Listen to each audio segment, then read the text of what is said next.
Thank you. Good morning. As I said before, thank you for the invitation to the Hellenic Association of Energy Economics. Happy to be here. I will shortly present SNAM, but I will go through the numbers because I prefer to concentrate on some concepts that I really care about. So, my name is NICOLA Battilana. I am a brand new country manager of SNAM in Greece. I was managing director of the Austrian pipeline that brings Russian gas to Italy from the Slovak border to the Italian border. That pipeline accounts for 40% of the national demand of Italy, which means approximately 30 billion cubic meters, constantly through the years.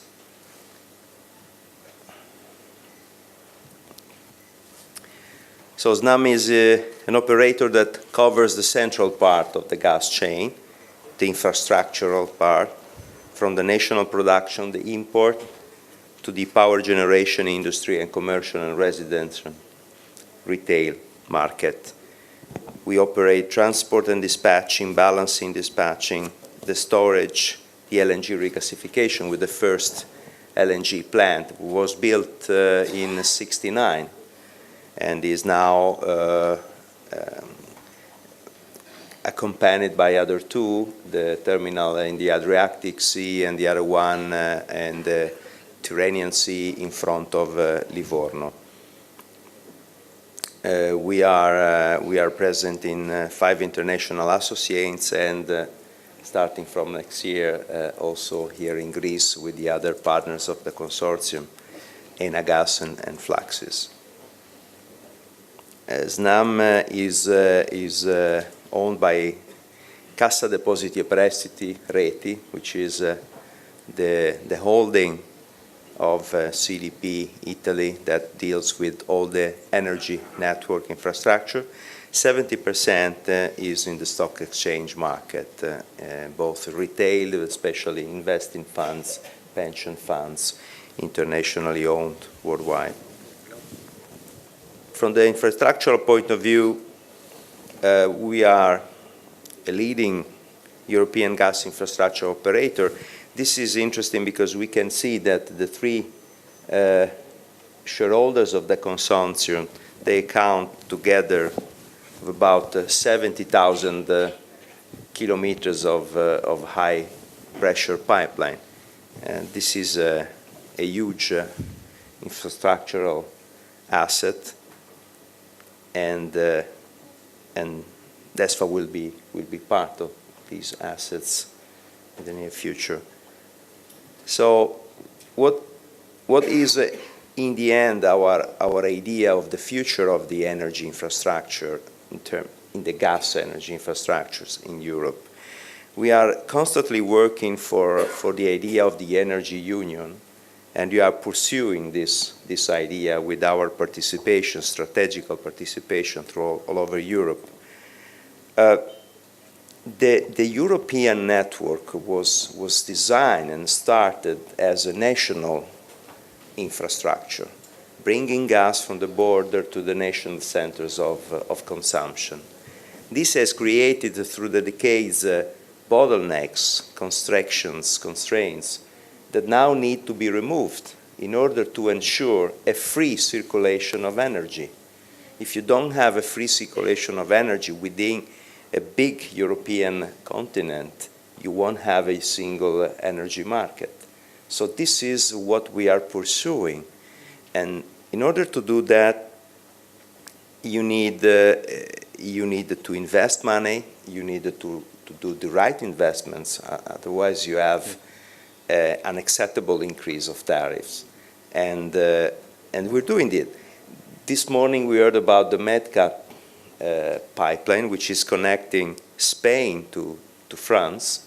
Well, actually, SNAM, together with the other shareholders of Terega, formerly known as TIGF, which is the France operator in the West France, strongly promoted that pipeline because we believe that a huge potentiality of regasification that we have in Spain can contribute to the energy union.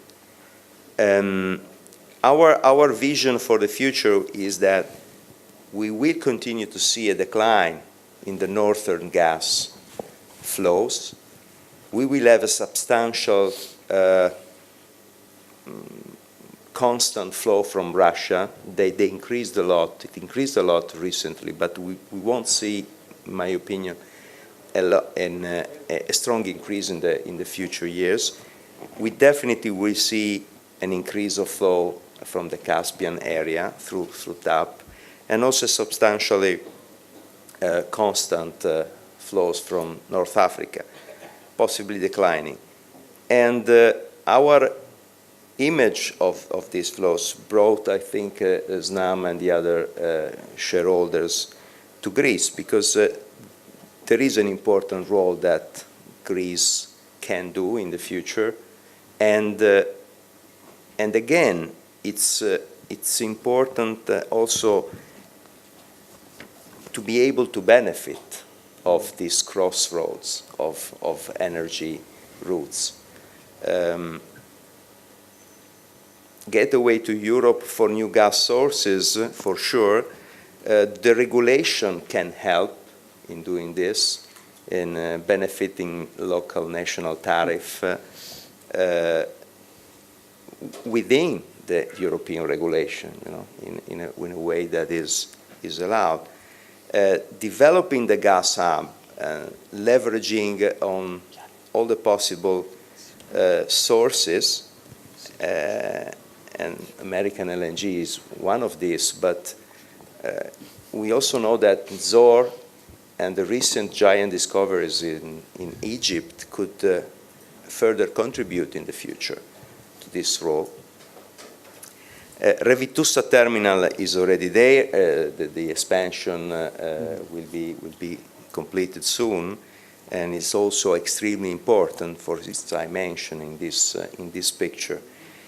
And of course, the development of the use of gas to increase the market is also crucial, through transportation, for supply of the islands, for bunkering. I mean, Greece has a huge fleet from a commercial point of view of ships. And also a small fraction of these ships converting to LNG would be an extremely boost for the economy, because you need shipyards, you need skilled personnel to deal with these transformations, and would have also an important benefit of the consumption of gas. So in the end, as operators, we believe that there must be a substantial balance between three extremely important factors. One is the investments, of course. The other is tariffs, because, of course, we always have to ensure that tariffs are not increasing. Otherwise, there will be a reaction from the regulator. And the increase of the market. These three elements can make the difference. And as operator, we expect and we work for a substantial stability of the regulation in this sense. And we are willing to do our part in the investment and in everything which is needed by Greece to support this growth. This is what I believe. Thank you. Thank you. I'll keep the last point that,